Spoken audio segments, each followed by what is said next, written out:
Pakinggan, panoorin, agaran in real time, o balikan sa pag-scroll up and down. Mga balitang dapat malaman, impormasyong tunay at napakikinabangan. Saan ka man, sa buong kapuluan. Mababangon sa bagong sigla. Kababayan, kasama ang social media. Powered broadcaster ng bagong mamamayan. Tapat sa pag-uulat. Ito po ang Presidential Broadcast Service sa Metro Manila. Radyo Pilipinas 1, 738 AM. Oras po sa buong Pilipinas, 6 na minuto makalipas ang alas 3 ng hapon.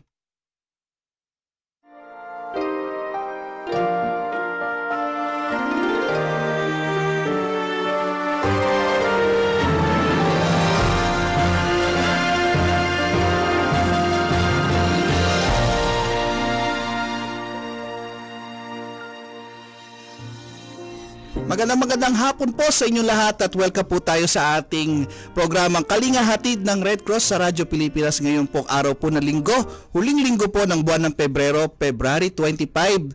At syempre maganda ang ating talakayan po ngayong hapong ito, napaka-interesting kaya inaanyayahan po namin kayong subaybayan po ang ating programa hanggang alas 4 po tayo ng hapon.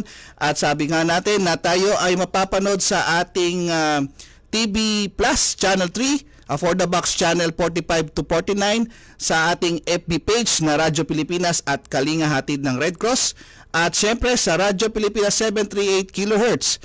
At tayo ay nagpapasalamat sa bumubuo ng ating programa mula sa Presidential Broadcasting Service, si Director Bong Aportadera ang ating station manager, si Sir Alan Alyanige, si Sir Ray Sampang at si Sir Maki, at ang nasa ating technical side, Sir Oli Lopez at Ma'am Joy Timidan. Okay? Andyan din po si Ma'am Jamie.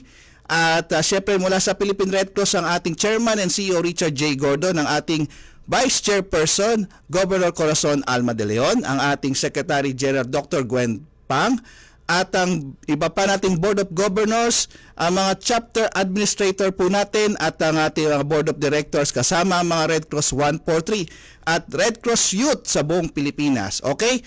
At hindi na natin po patatagalin pa, mga kasama natin via Zoom ang ating Vice Chairperson, walang iba po kundi si Governor Corazon Alma de Leon. Magandang hapon, Governor Cora. Yes, magandang hapon. At tamang-tama may message na si retired Chief Justice Hilarion Davido Jr. Ang sabi niya, babasahin ko, today, Sunday, the 25th of February, is the second Sunday of the season of Lent of our 40-day journey with and for our Savior Jesus Christ. As we walk with Him, we must listen to Him. At His transfiguration, our Almighty Father proclaimed, "This is my beloved Son, with whom I am well pleased. Listen to Him."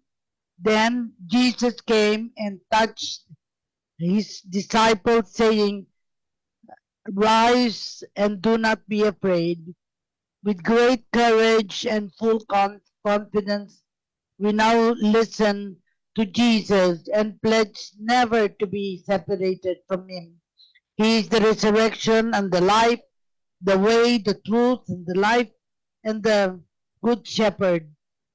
Through prayer, penance, and work of mercy, may we strengthen our faith, fortify our hope, love with greater ardor, repent with greater sorrow, and forgive with true joy. All praise, honor, and glory to you, dearest Jesus. Amen. At tamang-tama, ang ating topic ngayon ay ang kahandaan sa pagsubok ng El Nino. We're very fortunate that we have our guest, Assistant Secretary for Radio and Presidential Communications, Office of Spokesperson ng Task Force El Nino, Mr. Joey Villarama, and in addition, si Ms. Criselda Longa, Manager, Disaster Management Services, Philippine Red Cross. Ipasok na natin sila sapagkat maiksi lang ang panahon natin, kailangang makover natin ang topic na tatalakayin natin. Yes, dito po natin sa studio, live sa ating studio dito sa Visayas Avenue. Siyempre, ang ating ASEC ng siya pong spokesperson ng Task Force El Nino ng Presidential Communication Office. Walang iba po. Kakilala ko na po to, si Sir Joey Jose Maria Mapa, Joey Villarama II. Magandang hapon po, ASEC. Magandang hapon, Sir Edison at saka kay Gov Alma at sa inyong mga taga-subaybay. Gov Cora. Thank you very much. Dire-diretso na tayo, Edison.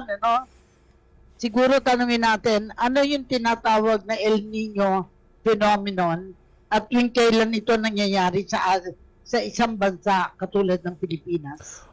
Opo, dahil hindi po ako scientist, no, so i-oversimplify ko. So, ang El Nino phenomenon po ay nararanasan o nangyayari every 2 to 7 years. So, historically sa Pilipinas po, yung worst El Nino years in terms of number of regions affected, 1997 to 1998, at in terms of pinsala naman sa agrikultura, 2009 to 2010. So, bakit po nangyayari ang El Nino? Meron pong tinatawag na trade winds nung bata po tayo, di ba? Sinasabi yung mga galleon, yung mga merchant ships, sinusunod nila yung east to west na direction dahil po yun yung direction ng hangin. So yung trade winds, humihipan po yun to the west from South America to Asia through the equator. So kapag kapag El Nino po, either wala yung trade winds o mahina. Ano yung function ng trade winds? Siya po yung nagdadala ng mainit na tubig sa Pacific Ocean to the west. So kapag pumunta po sa west ang mainit na tubig, aakyat naman po yung malamig na tubig galing sa ilalim, at yun po yung nagdadala ng nutrients sa Pacific Ocean sa bandang South America. Kung wala pong trade winds, di magkakaroon po ng aberya sa atmospheric pressure. Alam naman po natin, di ba, kapag may aberya po sa atmospheric pressure, whether high or low, meron pong weather system. So, sa madalit sabi po, naapektuhan po ang ating weather, ang ating climate. So, sa South America, kapag El Nino year, nag-uulan po. Pero dito sa Asia, doon po natin nararanasan yung matinding init at tagtuyot. Go. Base sa sinabi mo, ano-ano ang mga maaaring epekto ng El Nino sa isang bansa katulad sa Pilipinas? Dahil mas magkakaroon ba ng mainit, sabi mo na nga, mainit na klima kaysa sa kadalasan naranasan kapag summer season. Alam natin, may summer season na tayo, mainit. Ako nakita na feel ko one time, para kang nahihilo sa init. No? At maraming nakakasakit dahil din sa init. Siguro, tanungin natin ngayon, I'm sure may data ka, kailan nagsimula ang El Nino ngayon sa Pilipinas? At ano-ano ang mga probinsya na apektuhan nito? Meron na ba tayong datos tungkol dito? Actually po, Asik Joey? Actually po, Gov, nung as early as May last year, nag-abiso na po ang Pag-asa na sinabi nilang pwedeng magkaroon ng El Nino year. Tapos July, sinabi na nga nila, nag-declare na sila ng El Nino year. Pero usually, nararanasan po yung effect ng El Nino towards the end of the year, December. Kaya po tinawag na El Nino ng mga Latin fishermen, yung mga nasa Latin America, kasi bandang Pasko nangyari. So they were referring to actually the child Jesus, El Nino. Kaya nila tinawag. Doon nila napansin yung pag-init ng tubig sa South America, yung fishing waters. So, iba-iba pong levels ng init yan. May tinatawag na dry conditions, which is 2 consecutive months of below normal rainfall. May dry spell, 3 consecutive months. At saka yung drought, 5 consecutive months. Yung nararanasan natin ngayon is paiba-iba sa iba't ibang region sa Pilipinas. Pero meron po so far na 41 provinces na affected by dry conditions, dry spell at saka drought. Yung dry conditions 17, yung dry spell 10, at yung drought ay 14. So, by the end of this month, kailangan pong mag-reassess pero ang projection po ng Pag-asa, madadagdagan pa ng 10.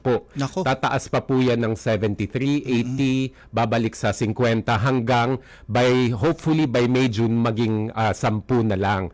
Pero po, ang immediate effect niyan is syempre dahil matinding init po sa agrikultura po, natutuyo po yung ating mga sakahan.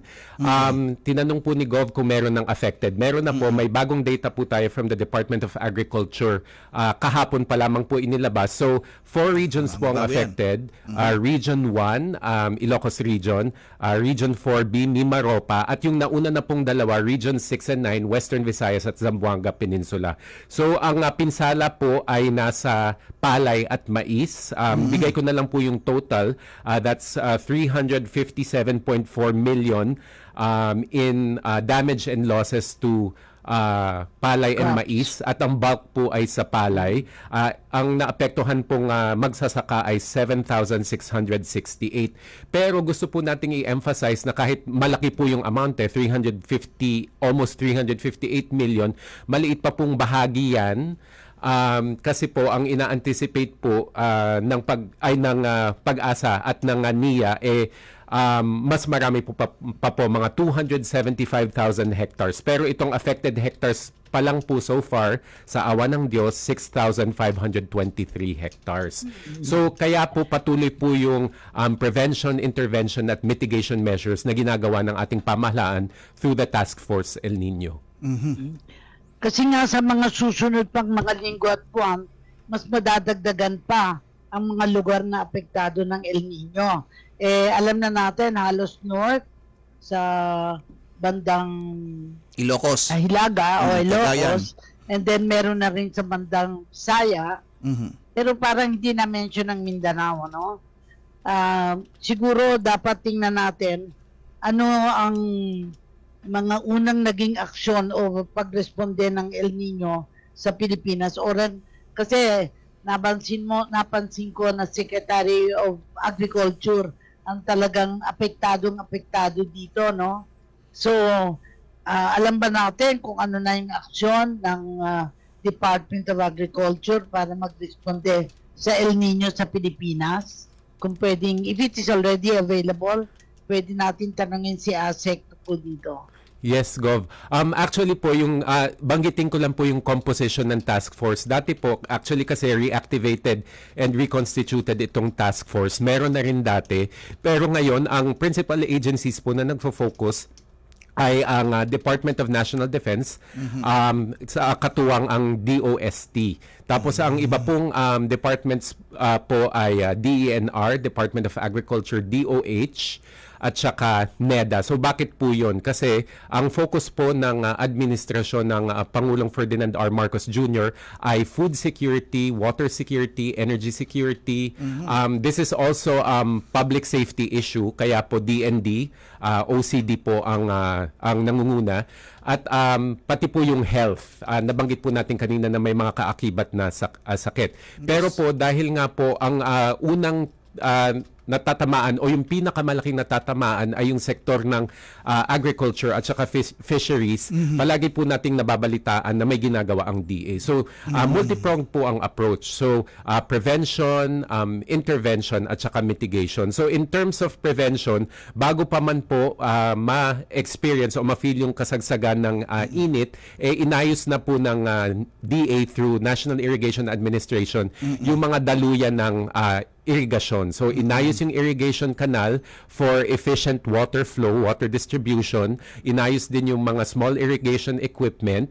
Tapos po, nagka-cloud seeding din po para po ma-augment po yung amount of rainfall. Point of clarification po, pag sinabing El Nino, hindi ibig sabihin na walang ulan.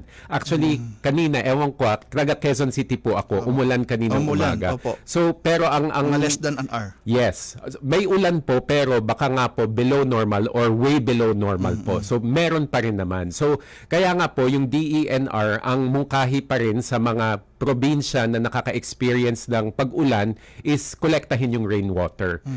Sasabihin mo very simple naman, oversimplistic yung way na minumungkahi nila pero umuulan pa rin naman. So makakatulong 'yon.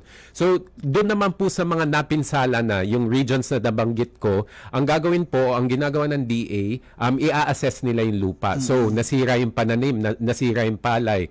Titingnan nila pwede pa bang taniman uli ng palay kasi meron naman pong mga variants na varieties na drought resistant at drought tolerant. So kung pwede pang taniman yung nasirang palayan ng palay ulit, gagawin natin.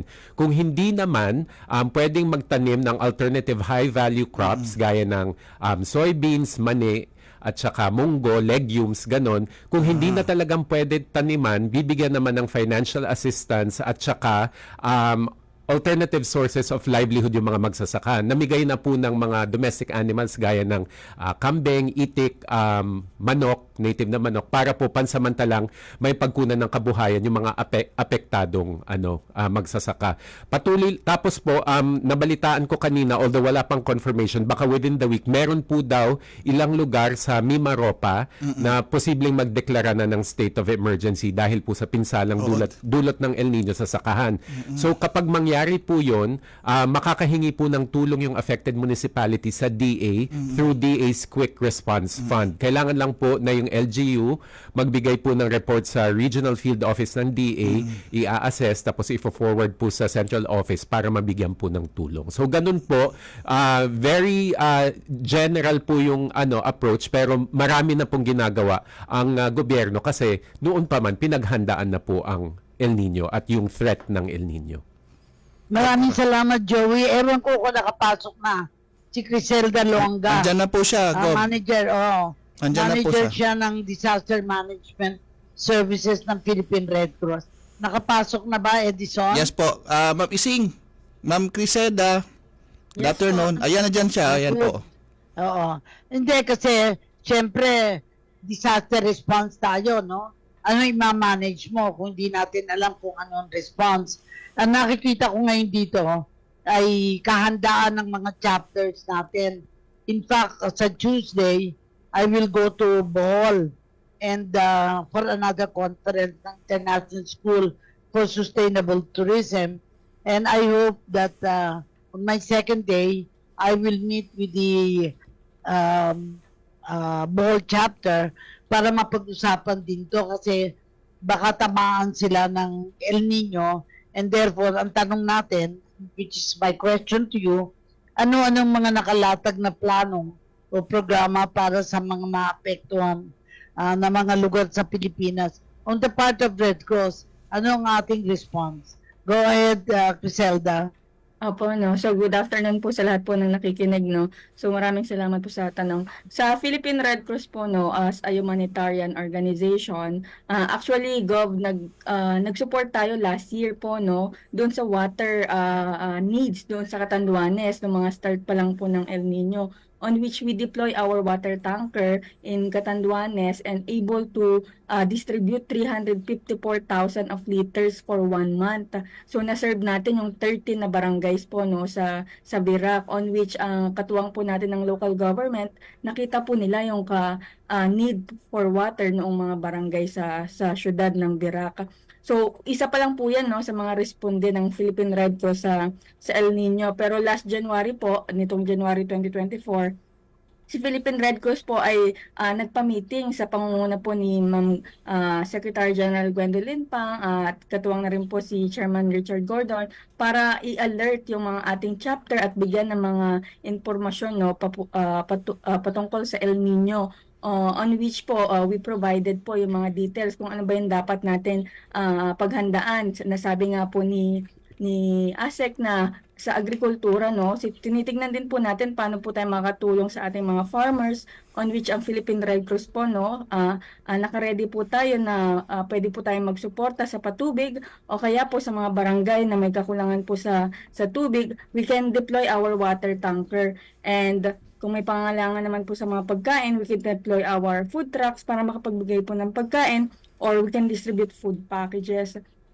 And katuwang din po niyan, isa rin po sa nasabi po ni Asik po kaganina, no, yung health, tinitignan din po natin yung health concern. So si Philippine Red Cross po, may mga programa din po tayo, no, na mga health promotion na nagbibigay po tayo ng kaalaman para sa mga komunidad. Ano pong dapat gawin nila pag nakakaranas po sila ng heat wave na impact, no? Lalo ngayong panahon na ito, medyo tataas din naman yung init po natin. And mararamdaman po yan ng mga iba't ibang tao, lalo na po yung mga vulnerable group, yung katulad po natin ng mga elderly, kung saan prone po tayo sa mga sakit, katuwang ng cause ng pagtaas ng init or heat wave na tinatawag. And nakaready din po tayo kung saan kung may mga kakulangan ng tubig, minsan nag-i-store po ng water yung mga tao. Kung saan pag nag-store po ng water, magiging pugadan po 'yon ng mga lamok, kung saan pwede rin po 'yan mag-cause ng mga dengue o kaya kung ano man pong vector-borne diseases. Kung saan si Philippine Red Cross po ay nagtuturo din po, no, ng proper hygiene and sanitation practices po, no, para mabigyan po ng kaalaman yung mga community po natin, para ma-prevent po, no, yung mga secondary impact po ng ating El Nino. And in addition to that, meron din po tayong mga additional na preparedness po, no, ang ating mga medical tent din po at health services ay naka-ready din po kung kailangan po ng suporta sa mga ospital. Kung magkaroon man po ng health emergency, we can support also. And in addition to that, doon po sa ating mga relief supplies, kung may pangangailangan po ng food, hygiene kit, mga bottled water, or even seedlings po, no, the Philippine Red Cross can augment po, no, sa mga na-mention po na mga probinsya ni ASEC. So we can assess po, no, further para makita po, no, kung may need na ibigay or may need na isupport si Philippine Red Cross.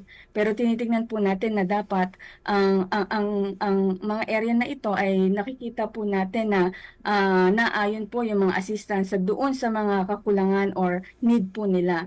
So ang Red Cross po, meron po tayong mga Red Cross 143 or mga volunteers na pwede pong tumulong sa atin mag-assess sa iba't ibang area at magpahayag ng mga impormasyon patungkol sa El Nino. So yun po yung mga preparedness and response po no nakikita ni Red Cross. Doon po sa nasabing mga food security, water security, at health security, si Red Cross po ay maaari po tayong sumuporta or maging katuwang ng gobyerno sa pag-i-implement ng mga programa na yon. Kahanga-hanga ang inilahad mo, yung talagang maaring mangyari at gagawin natin. Pero siguro ang talagang malalim na katanungan ay yung ilan ba ang ating capacity? Ilan ang ating water facilities, Water tanker. yung tinutulong, at saka saan lugar na na-experience natin at padala at talagang nakatulong naman ang ating water tankers, particularly pag nakakakita ako ng water tankers, naisip ko, ito yung ginawa ni Chairman Gordon na matiyak na availability. Kasi 3 words talaga resonate: accessibility, answerability, at saka accountability. Pag naging accessible, katulad ng tubig, we are able to save lives. Kaya mahalaga na may paliwanag natin paano natin ginagawa ito. Go ahead, Criselda. Apo, thank you, no, Gov Alma. So, na-mention ko nga po na ang Red Cross po, no, ay may water tanker, yung nabanggit po ni Gov Alma po, no. Meron po tayo nationwide na 28 water tanker po, no. Sa Luzon po, meron po tayo sa Nueva Vizcaya, Pangasinan, sa Olongapo, sa Tubig. Meron din po tayo sa Southern Luzon na part, which is Batangas, Albay, and dito sa Metro Manila. Sa Visayas naman po, meron po tayong mga water tanker na naka-locate po sa Cebu, sa Bacolod, sa Leyte, sa Iloilo at Pasig, at sa Mindanao. Meron po tayo sa Davao, sa CDO, Iligan, Zamboanga at Jensan. So, yun po yung ating asset in terms ng water tanker, na kung saan kung may pangangailangan po sa Luzon, we can deploy agad po, no, kung may need na area, we can deploy our water tanker at makapagbigay ng malinis na tubig sa mga komunidad.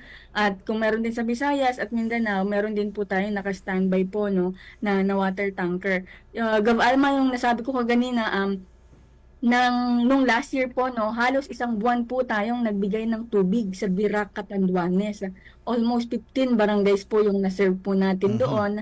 na mga barangay, on which more than 300,000 liters po yung na-distribute po natin katuwang ang ating gobyerno po, no? January yan, no? January.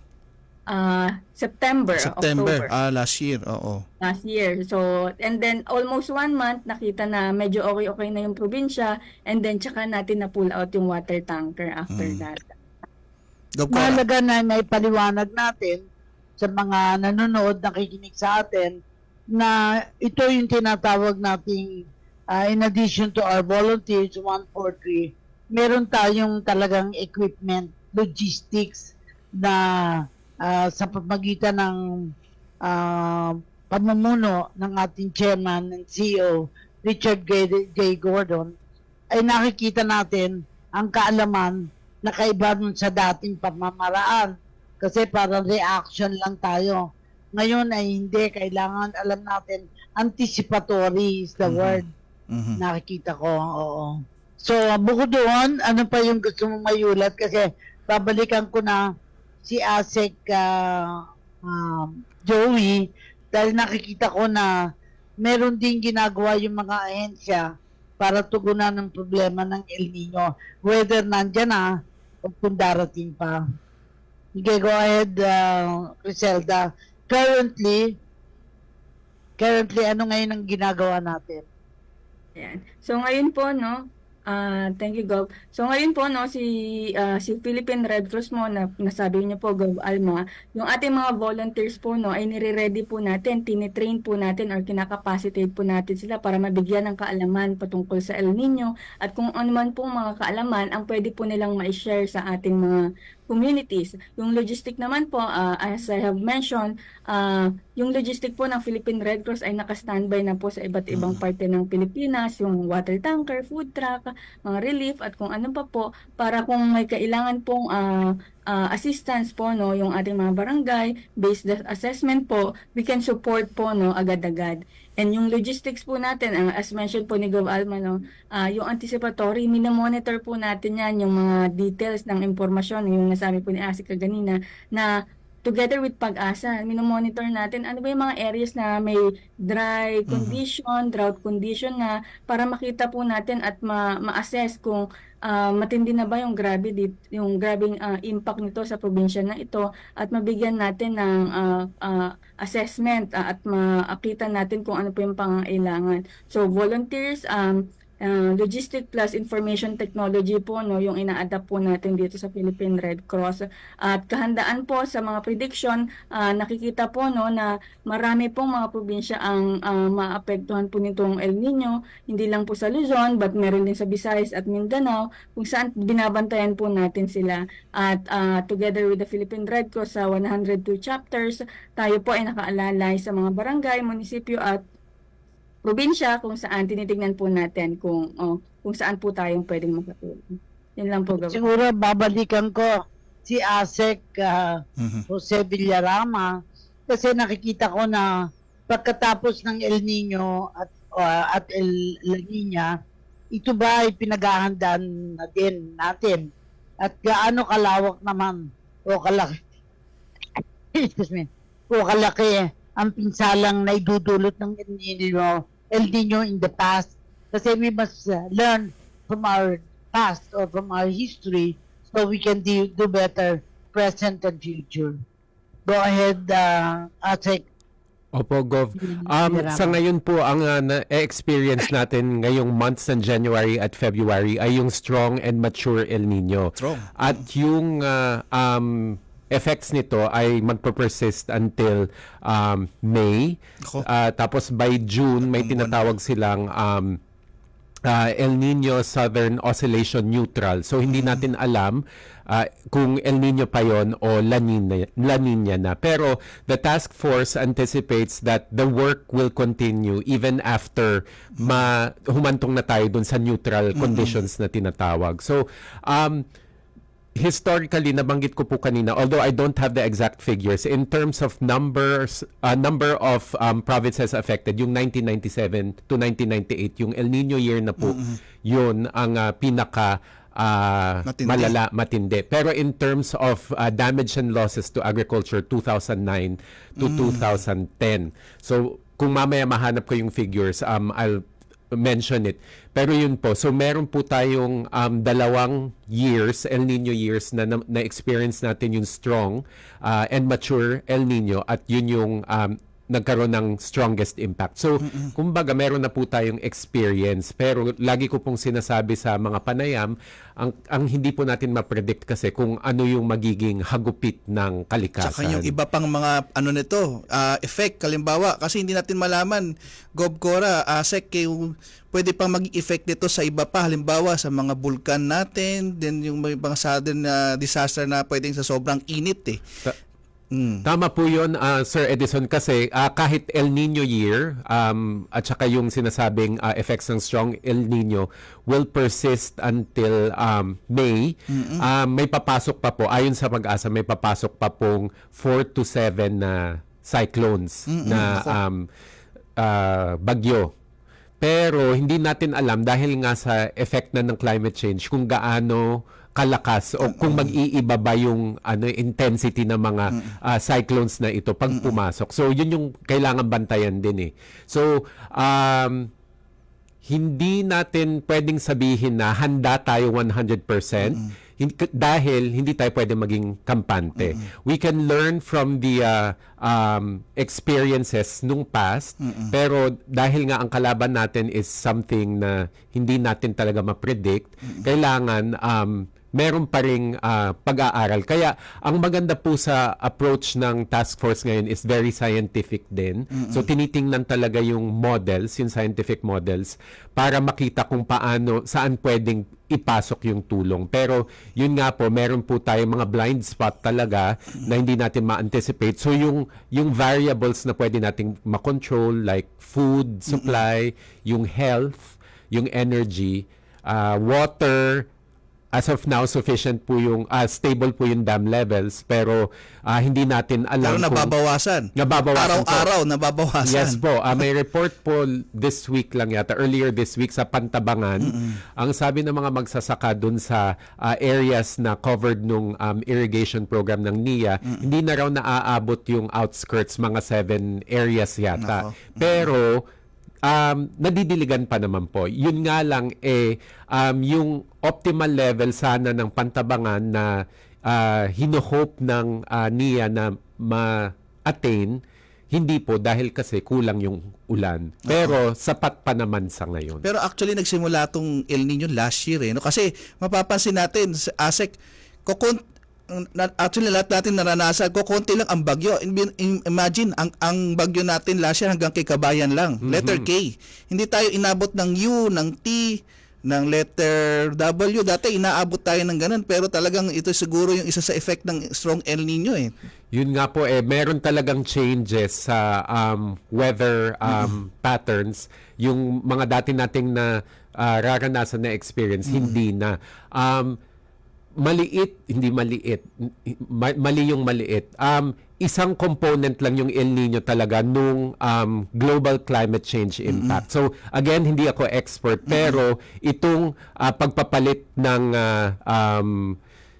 climate dahil sa effects nga ng El Nino nakaka-add talaga dun sa pag-iiba. Iba-iba na talaga yung panahon natin ngayon kaysa nung kabataan natin in terms of the weather, the climate that we experience. Kasama rin po ba dyan ng DILG sa task force? Opo, kahit po 6 yung principal agencies na bumubuo ng Task Force El Nino, kasama yung DILG kasi malaking tulong ang DILG obviously sa public security at saka sa information dissemination dahil nga po ang mga barangay po ay under sa DILG. So pati DSWD po kasama po. Opo. So dati po kasi alam ko 20 agencies yung nasa dating task force. Ngayon streamline talaga para very focused po yung approach.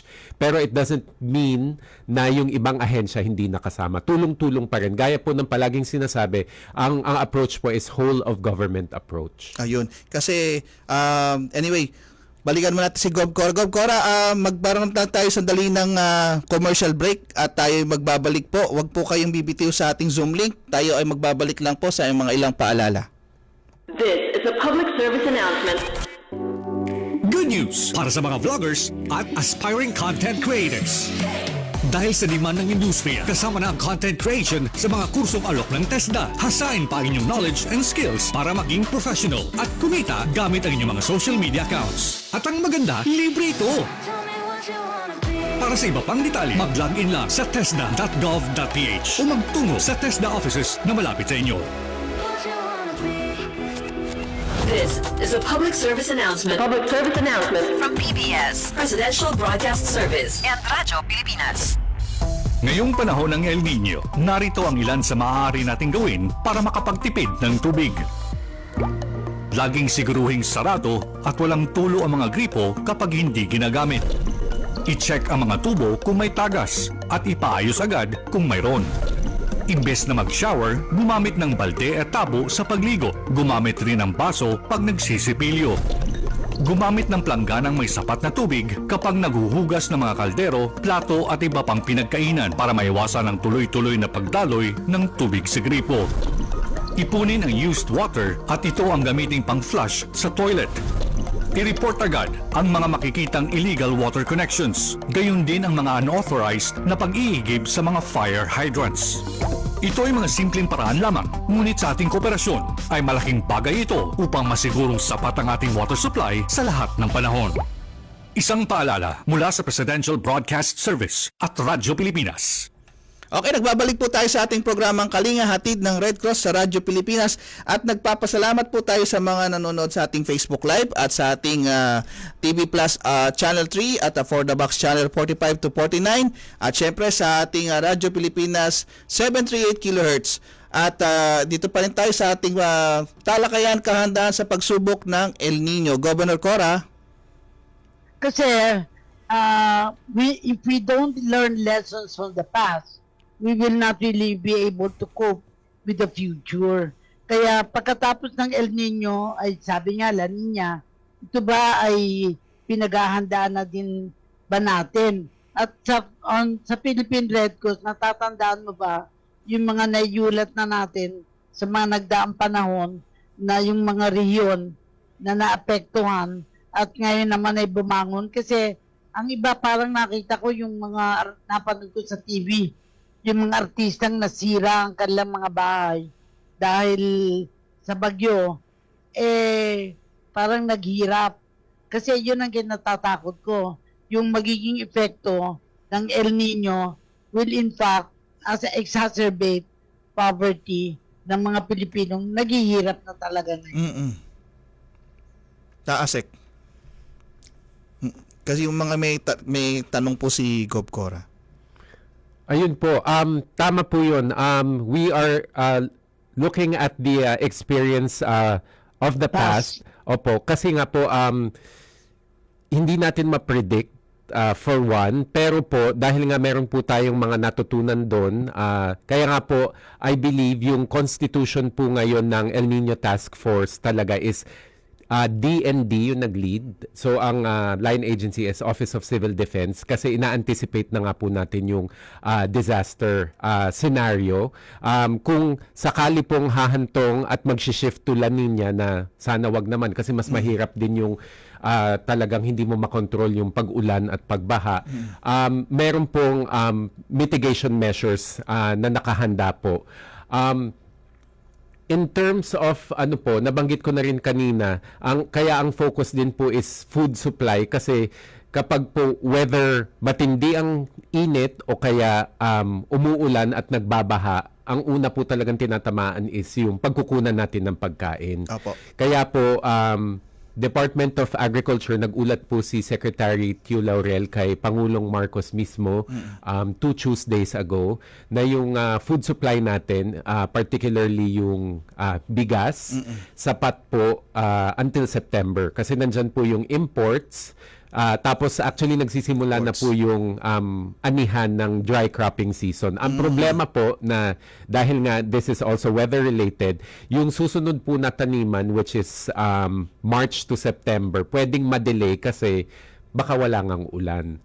So kaya nga ang gagawin is yun nga maghahanap ng pagkukunan ng tubig, sources of water for irrigation, at meron pong tinuturong strategies sa mga magsasaka para po ma-maximize yung water use. So, meron dyan tinatawag na alternate wetting and drying. Kasi po, di ba, nung bata po ako, pag pumupunta kami sa Pangasinan at nadadaan kami sa NLEX, nakikita namin na baha talaga yung mga palayan eh. So, ganun kasi matakaw sa tubig ang palay. Pero yung sa alternate wetting and drying, ang mangyayari is, babahain yung palayan, tapos ipapadrop yung water level to a certain point na kaya pang mabuhay ng palay bago mo siya diligan ulit. Hindi yung random at bara-barang Boost, pagbabaha. O, yun. So, tapos meron din yung, yung quick turnaround, yung hindi na pagpapahingahin yung lupa pagka ani ng crop, magtatanim ulit para po ma-take advantage yung planting season. So, yun po, in terms of food security, tinututukan talaga yan kasi that was a major lesson that we learned in the past, particularly in 2009, na ang dami pong napinsalang pananim. Yung water talaga, yun yung medyo mahirap. Kaya po, patuloy po yung apila natin sa mga kababayan natin na mag-conserve. Kasi meron tayong tubig sa ilalim ng lupa, sa water table. Pero nare-replenish din yan kapag may runoff, kapag umulan. Pero kung walang ulan, hindi mare-replenish. Mayaman po tayo sa sources of water sa ibabaw, surface water. Actually, nung nasa Davao si Pangulong Marcos nung first week of February, sinabi niya may policy shift in terms of water sources. Sabi niya, wag na tayo maghukay ng deep well. Itap natin yung surface water sources natin as sources of, yun nga, water supply. Pero hindi po sinasabi na hindi na tayo maghuhukay ng deep well. Actually po, sa Metro Manila, kung mawalan ng tubig, may backup po tayo na deep well project. So, yun po talaga yung major lessons. Kaya po talaga very focused po ang task force ngayon dun sa 5 elements na sinabi ko: food, water, energy, health, at saka public safety. Pero ASEC, matanong ko lang po, kayo po sa Presidential Communication Office, ano po yung ini-information dissemination nyo para ngayon dito sa El Nino, para yung ating mga kababayan maging handa, maging prepare dito sa haharapin nating El Nino at hinaharap po ng... Maganda kasi kung napapansin nyo, sinasabi namin na ang DILG, ang DSWD, ang DOH nagdi-distribute po ng information, education, and communications materials sa grassroots para po yung mga tao. Meron pong mga yung mga pessimistic, yung mga skeptic sinasabi, magdi-distribute ng papel, ng leaflet. Wala naman nagbabasa niyan eh. Yun nga po yung gusto namin sabihin. Basahin niyo po kasi malaking tulong po yan. In terms of health, for example, ang DOH nagdi-distribute po ng materials para po dun sa mga sakit na posibleng mag-arise dahil sa matinding init. Hindi lang naman yan heat stroke. Meron din po yung, sabi ni Ma'am Criselda kanina, yung vector-borne diseases, yung dala ng lamok dahil sa hindi dumadalo yung tubig dahil kulang. Pwede rin yung waterborne diseases dahil kulang yung sources of clean drinking water. Pwedeng magka-cholera, typhoid.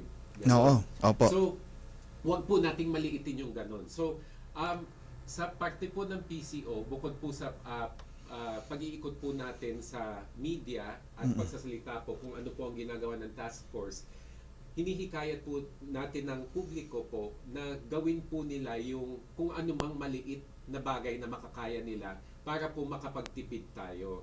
So, sa tubig po, halimbawa, kung tayo po 15 minutes po tayo mag-shower, pwede po nating iklian. Actually, yung commercial niyo po kanina, di ba? Opo. Yun po. Ganun po. Yun yung basic tips na sinasabi namin. Actually, sa government offices may ginagawa din po.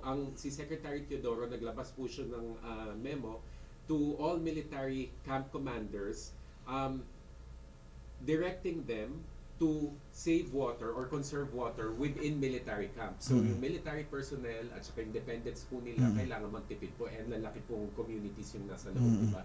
So yun, may ginagawa po ang gobyerno, pero sana po yung ating mga kababayan in their own little way, meron din pong gawin sa pagtitipid sa tubig, sa kuryente, kahit po sa pagkain, para po maalpasan po natin itong El Nino. So, pagdating natin sa end, we can say na, dahil nagtulong-tulong tayo, nalampasan natin yung worst case scenario kung darating man sa ganun. So dapat ang pagtitipid natin tubig, kuryente, tsaka pagkain. Kahit pagkain Opo, yan. Gob Cora.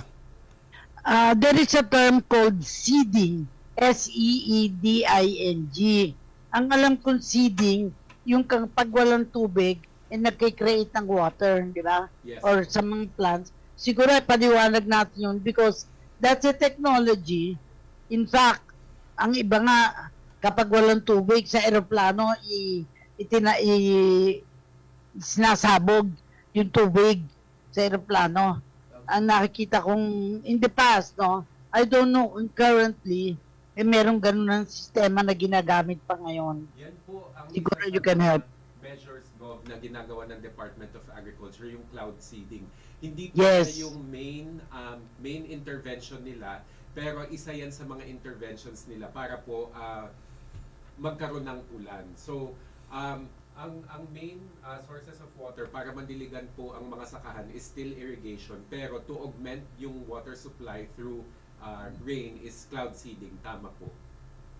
Mm. Well, I guess we have a few minutes, no? Siguro ang mapakalang itanong natin.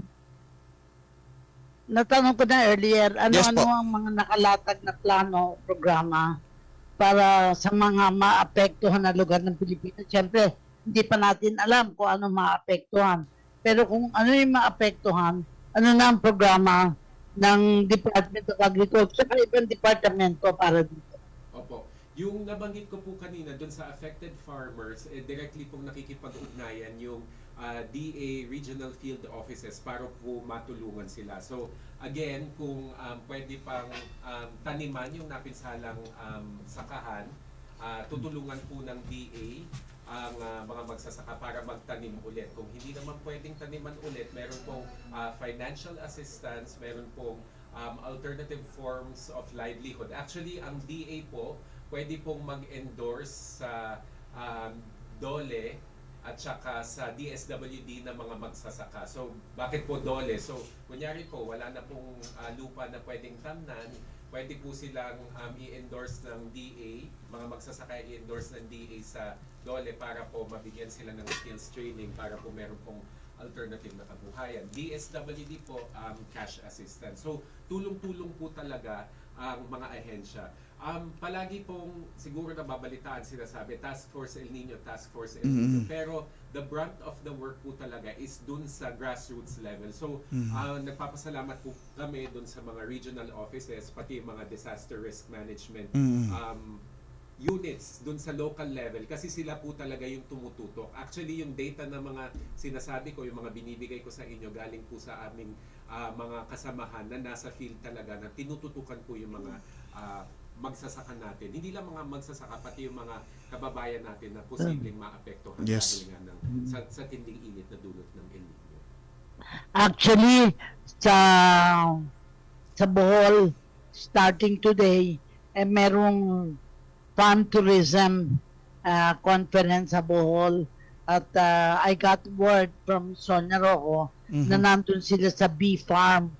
Parang dun sila nag-i-stay. So I will have the opportunity to go there on Tuesday and meet with Bohol Red Cross.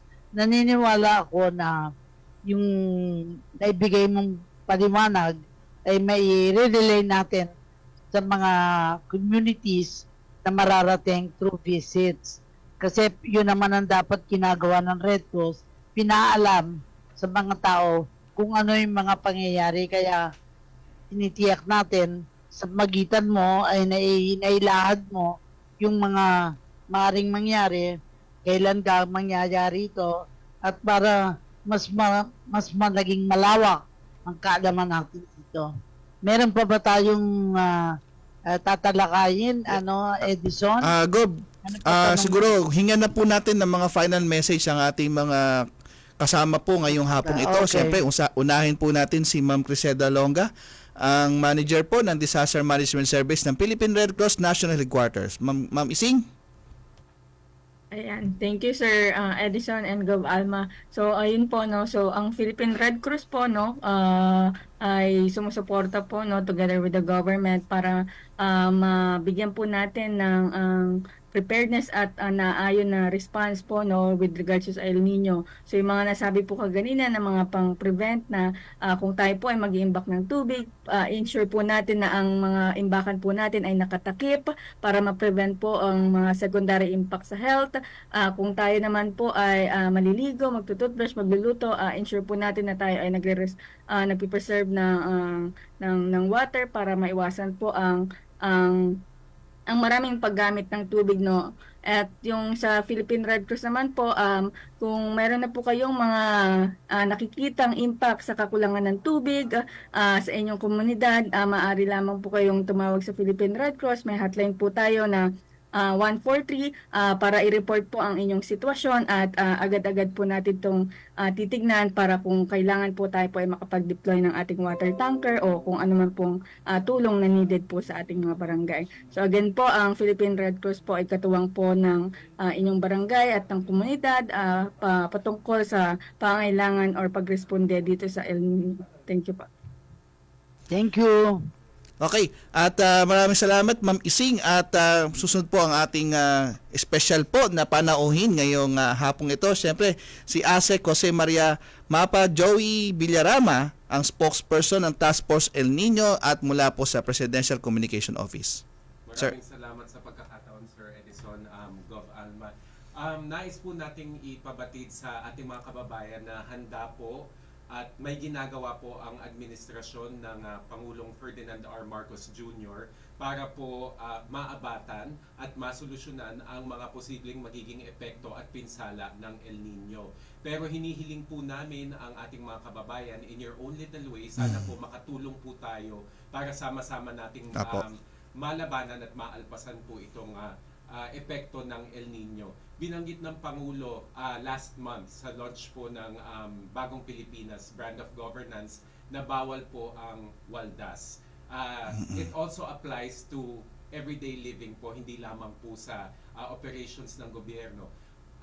Kung kaya po natin, wag po tayong magsayang ng tubig, wag po tayong mag-aksaya ng kuryente, wag po tayong mag-aksaya ng pagkain dahil bawat patak po ng tubig, bawat butil ng kanin, bawat kilowatt ng kuryente po ay mahalaga. So let's do our share para po when we come out of this, masasabi po natin na sama-sama po natin na alpasan ang epekto ng El Nino.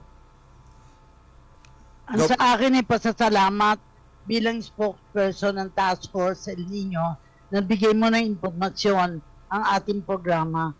Pero para sa ating bayan, ito yung prayer for the nation, ang ending ko sa programa. Lord, let me be the change I want to see, to do with strength and wisdom all that needs to be done, and become the hope that I can be. Set me free from my fears and hesitations. Grant me the courage and humility.